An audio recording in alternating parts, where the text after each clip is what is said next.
భారతదేశంలో వేల సంవత్సరాల క్రితం నుంచే సంఖ్యలను అక్షరాల రూపంలో రహస్యంగా దాచే పద్ధతి ఉండేది. దానిని కటపయాది సూత్రం లేదా కటపయాది చార్ట్ అని అంటారు.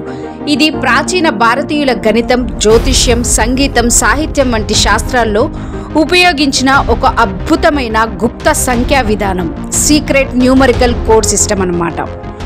రీసెంట్గా ఛత్రపతి శివాజీ ట్రెజరర్ హంట్ గురించి వచ్చిన the secret of Shiledars web series చూస్తుంటే అందులో ఒక బాక్స్ ఓపెన్ చేయడానికి ట్రై చేసినప్పుడు అది ఓపెన్ అవ్వదు. అప్పుడు హీరో ఇది కటపయాది కోడ్తో లాక్ చేశారు అని చెప్తాడు. అసలు ఈ కటపయాది కోడ్ అంటే ఏంటి, దాని గురించి తెలుసుకుందాం. పూర్వం రాజులు ఏదైనా సీక్రెట్ మెసేజ్ పంపాలన్నా లేదా ఏదైనా ప్లేస్ ఆర్ ట్రెజరర్ గురించి ఇన్ఫర్మేషన్ ఇవ్వాలన్నా అప్పటి అధికారిక భాష దేవనాగరి స్క్రిప్ట్లోని అక్షరాలని నెంబర్స్లో రాసేవాళ్ళు.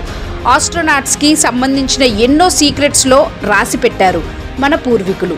మన దేశాల మీదికి దండెత్తిన అరబ్బులు, మొఘళ్ళు మన దేశంలోని సంపదను, తాళపత్ర గ్రంథాలను కాల్చేయడంతో నెక్స్ట్ జనరేషన్కి ఈ లిపి గురించిన నాలెడ్జ్ అందకుండా పోయింది.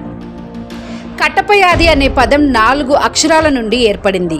కటపయ, వీటికి ఒక సంఖ్య విలువ ఉంటుంది. దీని ప్రకారం ప్రతి వర్ణానికి ఒక సంఖ్యను కేటాయిస్తారు.